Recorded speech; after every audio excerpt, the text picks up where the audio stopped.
Here's an experiment for you. Take passionate experts in human resource technology. Invite cross-industry experts from inside and outside HR. Mix in what's happening in people analytics today. Give them the technology to connect. Hit record. Pour their discussions into a beaker. Mix thoroughly. And voila, you get the HR Data Labs podcast, where we explore the impact of data and analytics to your business. We may get passionate and even irreverent, but count on each episode challenging and enhancing your understanding of the way people data can be used to solve real-world problems. Now, here's your host, David Turetsky. Hello and welcome to the HR Data Labs podcast. I'm your host, David Turetsky. Like always, we try and find fascinating people inside and outside the world of human resources to give you the latest on what's happening in HR data, analytics, and HR technology. Today we have with us Kevin Campbell, who's an employee experience scientist. That is an awesome title, Kevin. Tell us about it. Yeah, it's a new job title that oftentimes is called people scientist at different companies. So Humu, Laszlo Box, the former CHRO of Google, employs people scientists at Humu. Culture Amp, my former employer, has people scientists. Essentially, a people scientist or an employee experience scientist is someone who sits at the intersection of organizational psychology, consulting, and practice, actual real world practice. A little bit different than people analytics, whereas people analytics, you might have a data science background or a computer science background, and you just work with people data as opposed to other types of data. People scientists, EX scientists tend to have that organizational psychology domain knowledge, in addition to knowing just enough to be dangerous on the analytics and consulting piece. And so you work at Qualtrics. Mm-hmm. Yep. And what kind of things are you really diving into at Qualtrics? Or is that kind of one of the things we're going to get into today within our topic? Yeah, it's one of the things that we're going to get into today, but I love to talk about it. I love my work. The things that are exciting me these days are connecting different points of the employee journey together to have employee journey analytics. So being able to predict what's going to happen to an employee down the road, how engaged they're going to be based upon their initial onboarding experience, what initial experiences will inform their level of performance or performance reviews. Sure. But the thing that's really, really interesting is how you can make predictions and be able to drive impact for customer outcomes, customer experience, by virtue of what's happening in the employee experience. My hope is that that's actually happening in people analytics as well, or with people who kind of are in the people analytics realm, probably not to the extent that you are. So I'm going to really be excited about the topic for today because our topic is really, really close to that. But before we get there, Kevin, I have to ask you, what is one thing that no one on this earth knows about Kevin Campbell? The one thing that nobody on this earth knows about Kevin Campbell. By the way, we can't abstract the internet. The internet is on this earth, even if it is in the ether and then the cloud. It is still on the earth. So just wanted to qualify. So I'm going to break the rules of the question because there are several people on the earth that know about this. If anybody was climbing Machu Picchu on this particular day, they know this, but I proposed to my wife on the top of Machu Picchu, one of the seven wonders of the world. Wow. And I almost got kicked out of Machu Picchu because of it. Because if you've ever been, there's a big sign above entering the city that says no clapping, no making a commotion. And the minute I kneeled to present her with the silicone Kalo ring, because there was no way I was going to bring an actual diamond ring onto the Inca Trail and into the Andes. Sure. So I had that stuffed into my hiking hat for 3 days. But when I kneeled and proposed to her, everybody on the mountain, everybody stopped what they were doing and turned to us and started clapping. And the people that were making sure that no commotion was happening were not very pleased with that. The no commotion police were there. Yeah. Well, that is awesome. I love it. Did you hear recently they said that Machu Picchu is actually not its real name? That is very unsurprising, but interesting. Yes, because I think there was something where it says the original language was something like soft mountain instead of old mountain or hard mountain, something like that. But yeah, it's new news on Machu Picchu. So there you go. But that is really cool. That is one of the most unique things someone said. So that's applause. Oh, I got to be quiet about it.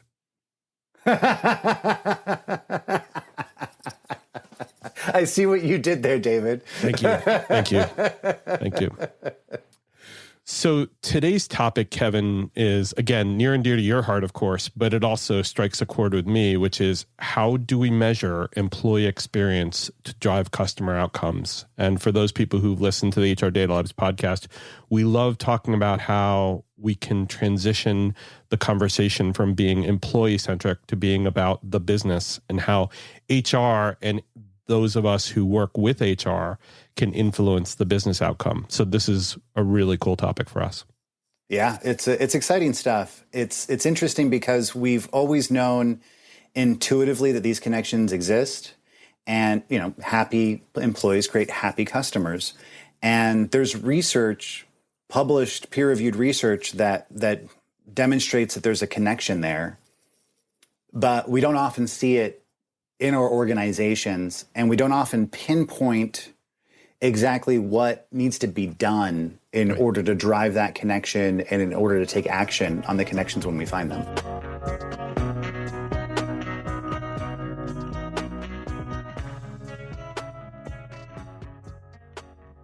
So Kevin, question 1 is, what is an employee experience scientist? What if I told you that your boss skydives, Tim in marketing is a magician, and Sam in accounting does sums in his head while standing on his hands? Seeing sides of the people you work with but never see, sides that inform and inspire their work and that can inspire yours, is what The Talent Show is all about. Email me, Tom Alexander, host of The Talent Show, at talentshow@backboneinc.com, and show us what you got. I look forward to seeing you on The Talent Show. Because I personally had never heard about that before. What is that kind of job? And I love to hear the fact that you love your job, and I'd love to use the word Monday instead of the first day of the week. Yeah. Happy Monday. I'm going to replace Monday. Happy Monday with Happy Monday. Exactly. My job is to identify and eliminate experience gaps in the employee experience, and driving other elements of experience management through organizational workforce dynamics. So thinking about the experience over and above the operational data. Right. And the experiential data that goes along with that, right? Like the operational data associated with onboarding is, was the laptop delivered? What was the start date? What's the time to ramp?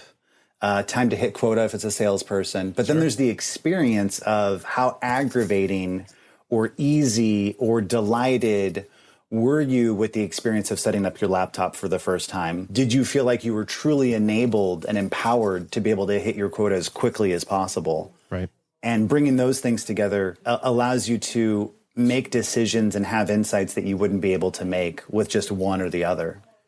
Are you able to do things like correlations of met their team, interviewed with their team, basically got introduced to their team prior to start date, and experiences on the back end of satisfied, engaged, performant?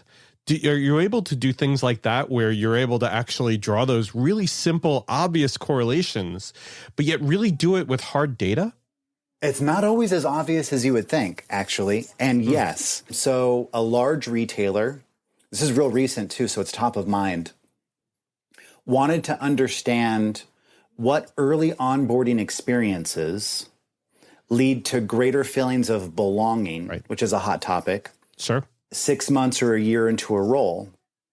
And they wanted to drive it down to specific behaviors that the manager partakes in as part of that initial introduction. So does your manager introduce themselves to you and bring you aboard with a text message, a phone call, an in-person meeting, or a Zoom meeting? Right. And as you could guess, the text message had a negative impact on belonging, but the in-person meeting and the Zoom meeting were just as strong as each other, and the phone call was somewhere in between. But being able to see those differences and take that hard data back to frontline managers and say, here's what we found has a stronger relationship with your employees feeling like they belong on a team, feeling like they can speak up, feeling like they're going to stick around for a while. Sure. And if you have a lot of turnover, sometimes it can be really tempting to say, I don't know if this person's even going to stick around, so I'm just going to shoot them a quick email or a quick text rather than taking the time to set up an in-person interview. But in the end, you might actually be creating the problem that you're finding yourself in the middle of by virtue of doing that. I think one of the more amazing things is that, people really do know the difference between good interaction and bad interaction. I'm sure they think it's intuitive in their own mind, but when they experience it firsthand, it probably comes across a little bit differently. And I'll give you an example. You brought up the manager texting versus the manager making a call, or the manager having an in-person meeting versus a Zoom meeting, and having that be maybe not the first interaction because they maybe did do an interview, but maybe one of those onboarding interactions of, hey, let me get some time with you to talk to you about what's going on with the group. You'd think it would be obvious, but it may not be obvious because of differences in culture, differences in age, differences in background. And you talk about belonging too. There are a lot of people who probably have very different ways of dealing with other people. And so experientially, it would be really cool to actually see the differences to me, because I love more data, by function, by age, by certain demographics, to be able to understand what's the best way of actually being able to have those best first interactions. Because as they say, then they've been doing this a long time, the first impression is usually the one that lasts, right? Absolutely. And a couple of things come to mind as you say that. One is from an analytical perspective or an analytics perspective, putting those demographic variables in as a control variable into the model. And we like to do that kind of stuff on our end to make sure that we're keeping ourselves honest, to say like, oh, when we throw those demographics in, do these relationships still exist? I don't always agree with necessarily sharing that information back with line managers because it's just going to confuse them. So sometimes just like simple bivariate correlations are way more impactful than that. Right. And another piece around this is that, and I'm guilty of this as well, is that, a lot of times when we're trying to close experience gaps, we try and do that by improving the experience itself, which is absolutely warranted. But a lot of times the gap comes from the gap between expectations and experiences. Right. So another way of mitigating that is not necessarily to instruct all of your managers to, hey, have a sit-down meeting instead of doing a text message, because there might be instances where that's the only thing they can get across, or the only thing they can do because of other constraints. Sure. But if you at least have that initial conversation of setting the expectations that, hey, we're moving fast and quick in this organization, and there are going to be times where I'm not going to be able to have the same kind of deeper interaction that I would like to be able to have with you. And I want you to know that it's not because of you, it's because of the constraints that I'm facing. Right. That can go a long way in terms of closing that gap as well. Absolutely. Like what you hear so far? Make sure you never miss a show by clicking subscribe. This podcast is made possible by Salary.com. Now, back to the show. So, Kevin, the next question I want to ask you is about connecting the employee experience data with actual customer outcomes. Because we know there should be a connection, but how do you actually start making those connections? And at what part of the employee experience do you really like to dive into that? I think the most important thing to start making those connections is to collect data from both experiences, to have a transactional experience data collection process for your customers. Or it could be relational, but the transactional piece tends to be even stronger. So they pick up an order from your restaurant. They check in at the hotel. They check out of the hotel. And making sure that you're thinking about that shared journey. There's a lot of work being done around thinking through the customer journey and thinking through the employee journey. But what's that combined journey, and what are those touch points where you want to have the experiential data from both pieces? So that's the first thing. The next is to make sure that you're collecting the data at enough frequency to where you can be able to make those connections, and being intentional about where do you set up those listening posts, and what's the leading indicator and what's the lagging indicator. Because if you believe that customer experience drives employee experience, then you would want to make sure the data that you're collecting and analyzing is the customer experience data first and then the employee. But more often than not, we're trying to link the other way around. And if we're trying to make a causal inference, you obviously want to have the employee engagement or employee experience data come before the customer experience data, or have some sort of overlap between the two. And then it's really helpful to have some sort of a priori hypothesis going into the analysis. But even if you don't, and this is where some people in my line of work might disagree, sometimes even if you don't have an a priori hypothesis, sometimes just doing a bivariate correlation with everything that you ask on the employee experience side with some of your major customer outcomes, like Net Promoter Score or likelihood to recommend, you're gonna find something. And it may not necessarily make sense, and it might not be a true causal relationship, but it's going to be something interesting that you're going to want to do a double click into. And that's where the magic happens, is sometimes not always having that top down, I want to test this theory, but maybe having a grounded theory that you're creating based upon the observations that you're making. One really interesting example is a quick service restaurant found that restaurant teams that have better teamwork and collaboration had a strong relationship with customers, saying that the food tasted better. Now, obviously, there's nothing. It's possible. It is possible. Right. Because if your heart's in it, you'll probably follow the SOPs more, which should lead to better outcomes because those SOPs have been honed to get the best outcome in terms of texture, taste, and potentially revenue. So you'd hope that that's actually true, right? Absolutely. And that was the thing. When we presented this finding back to the stakeholders, we were like, this is there's a good chance this is a spurious correlation. We didn't really have an a priori hypothesis going into this. And they're like, no. This makes perfect sense, because the way that they do it at this restaurant is that the people are set up sort of like an assembly line. Yeah.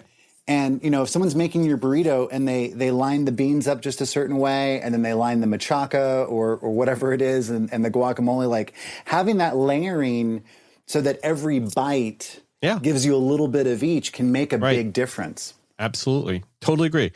So let me double click into this, though, because this is really important. Correlative versus causal. We get dinged a lot in people analytics when we try and make too heavy a statement. How do you, because I think with the N you're dealing with, you might be able to get there, but how do you get there where you can distinctly call it causal versus correlative? Where do you make that distinction, and how can you basically prove it? I don't think you need to prove it. And I don't think that we need causal data in order to use this information in order to make good decisions. And I also think it depends on the use case and the audience. So if your use case is trying to predict attrition and you're trying to do workforce planning, then you might need a very sophisticated model that accounts for things that are outside of your control, like labor market fluctuations. And if you're trying to convince your frontline manager that this employee experience stuff is actually going to impact the bottom line, you don't necessarily have to have that same kind of sophistication in your analysis. Right. So, and you don't have to have causal data, especially if the things that we're calling drivers, right? Like teamwork and collaboration, if they are something that you already want to see within your workforce, aside from what they correlate with, then there's nothing, there's no risk in making a type 1 error, right? Well, yeah, that's true. There's the risk of making the error, but there's no outcome, right? Right. Yeah, having people be more collaborative is a good unto itself. Such a terrible thing, Kevin. Gosh, what are you saying? Right. Well, but to be honest, though, we make this mistake a lot, and especially in people analytics, where we say that because we did this, we paid people more, that they stuck around, which you can't possibly say that.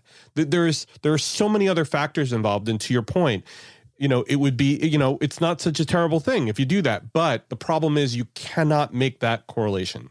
No, you can't. You're absolutely right. Yeah, but you can say there's something there, right? You can. Yeah, you can. right. Even if you use the classic example of sunscreen has a high correlation with I don't know, reduced cancer death for skin ice cream cancer? sales, right? Oh, okay. Right. When sales for sunscreen go up, right, sales for ice cream go up. Absolutely. Right. And we all know it's the reason why I put it on, because I want to get ice cream.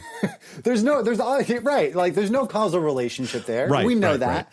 Right. But it's enough for us to go, sure. What might be happening there? Oh, hotter days, sunnier days, sun out. Yeah, exactly. Right. So it's more of a diagnostic to make us do that double click.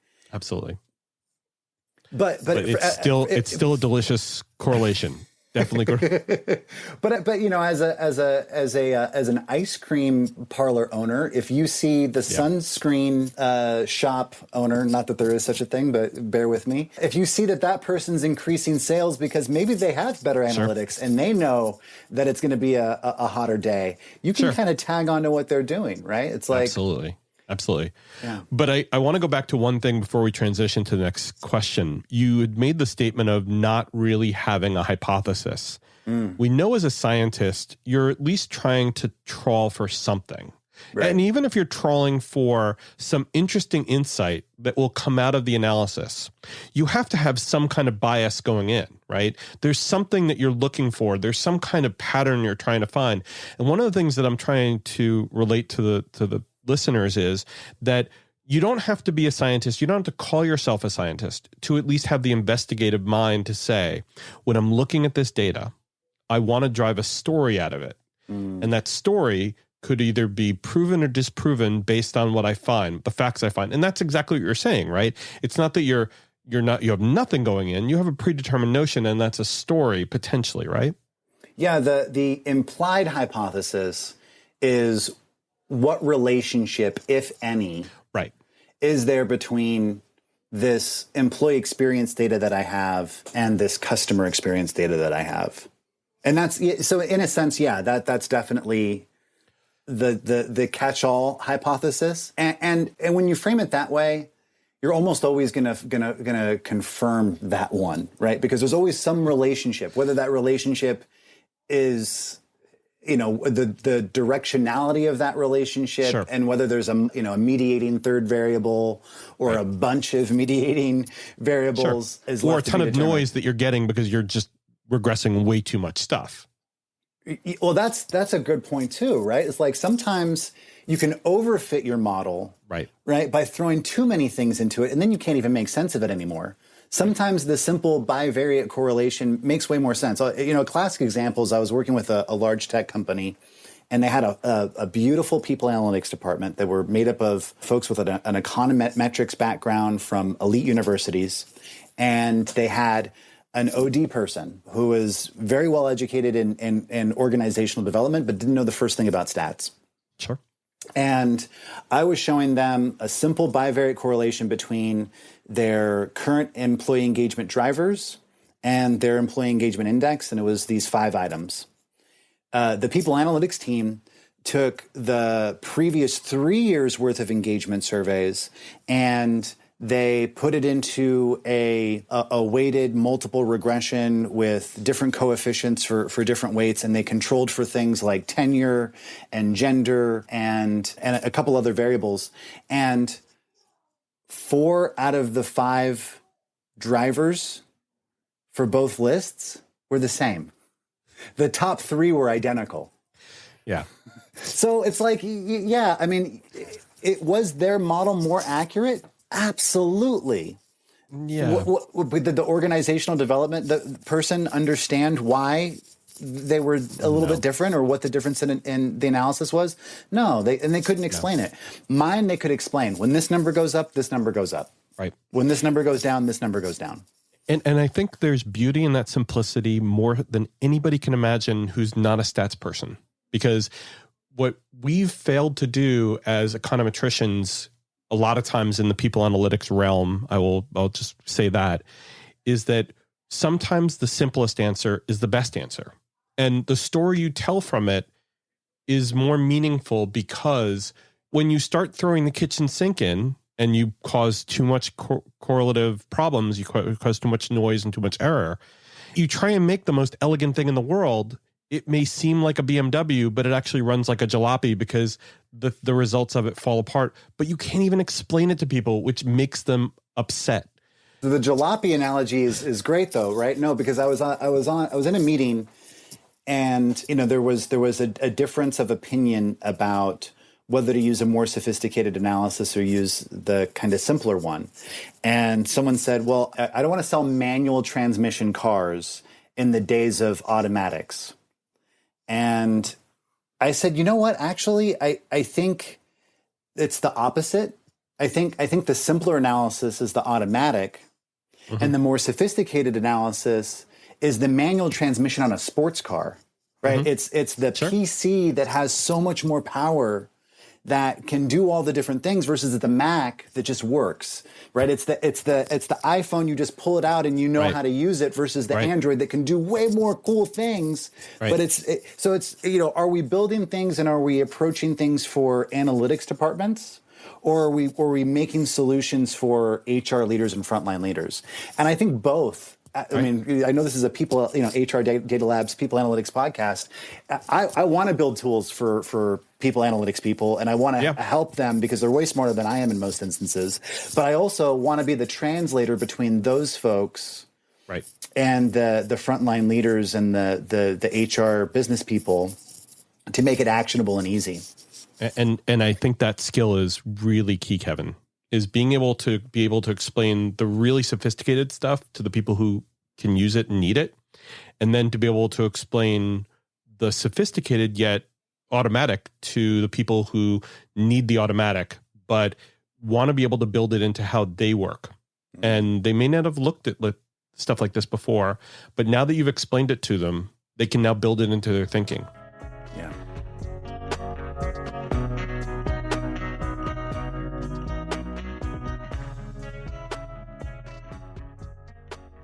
And I think that kind of gets us into the next question, which is, what have you learned that can help you make that connection between the HR data, the people analytics, technologies and techniques, and being able to get the right outcomes for customers? The very first thing is looking at your data. And I know that sounds almost too simple, but what I mean by looking at your data is to just describe the shape of the distribution, to just look at what the data are telling you before you even analyze the data, before you even compare one data point or a set of data points to another.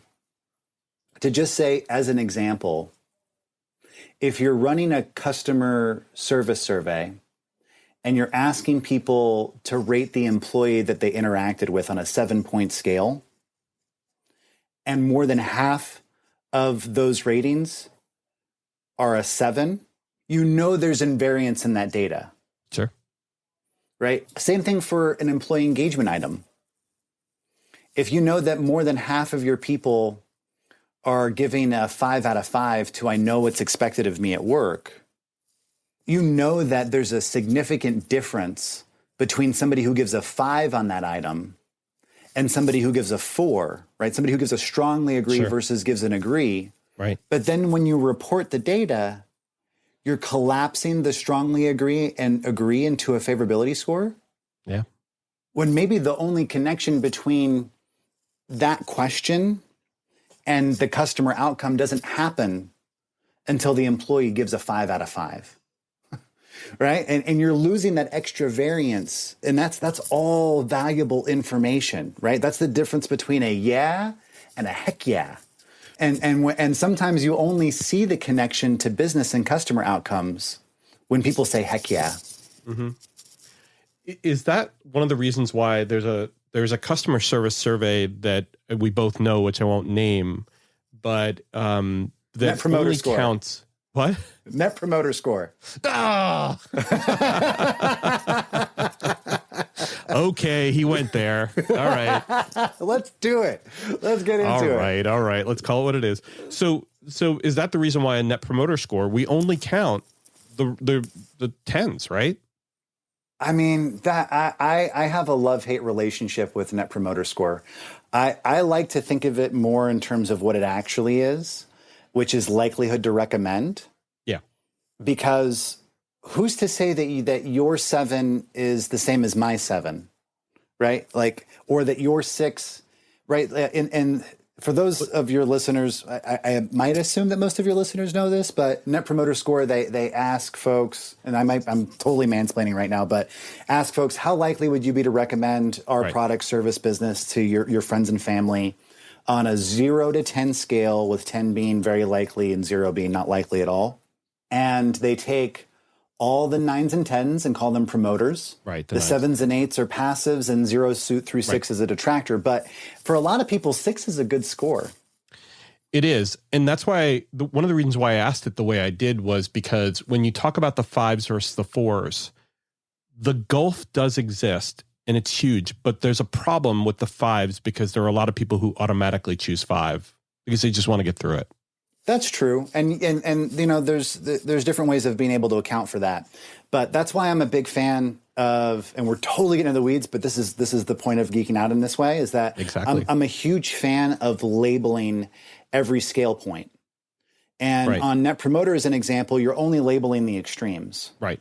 So you can say that maybe some people are just going through and clicking through and saying all strongly agree, but there's no doubt about whether they clicked on strongly agree, right? And when they click on agree, so, you know, I think, you know, some people will only label strongly disagree and strongly agree, but I think there's a lot of value in knowing that 3 was labeled as a neutral, that 2 was labeled as a disagree, because we're all on the same page of what was clicked on when they clicked on that 2.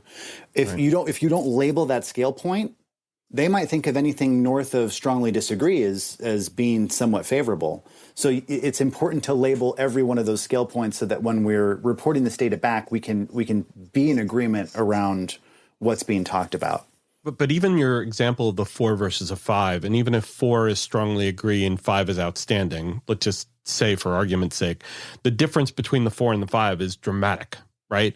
Because your interaction with the person or the employee's interactions and how they feel when they click a 4 versus a 5 is very meaningful, especially when it comes to things like things that are very important to them.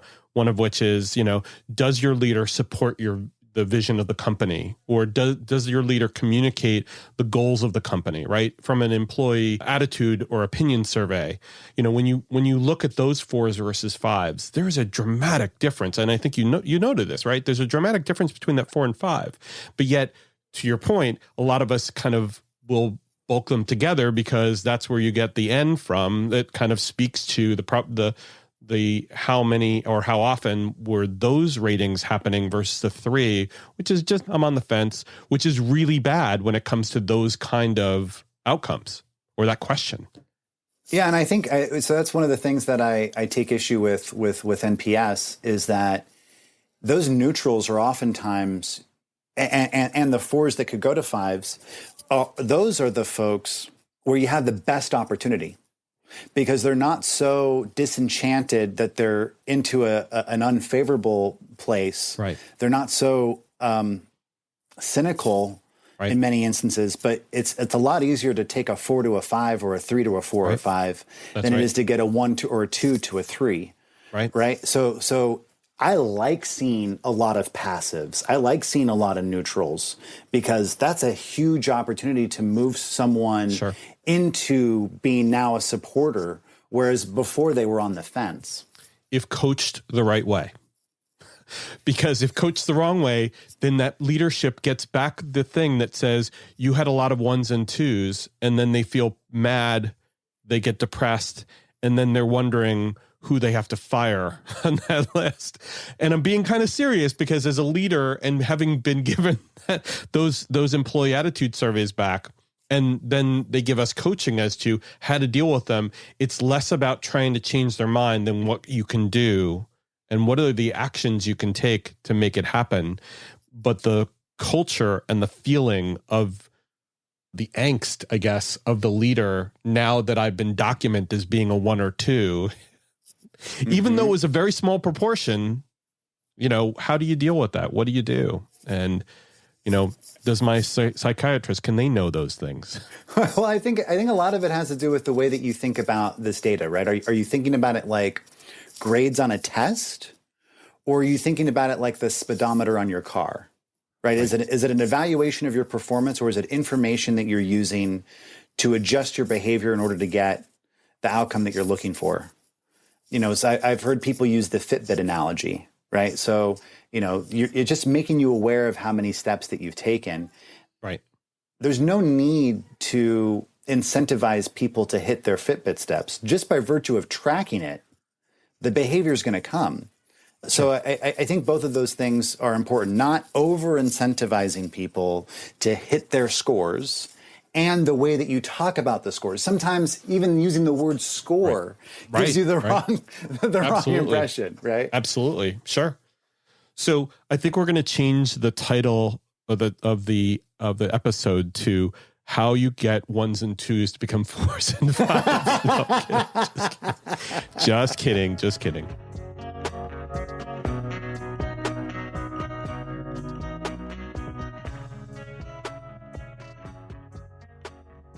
So, Kevin, we could probably talk about these topics all day, and I really appreciate you being here. One of the things that I want to do is try and summarize for our listeners what we talked about. So, first of all, you introduced the concept of an employee experience scientist and how that's different from people analytics. And I think that's really cool and very important.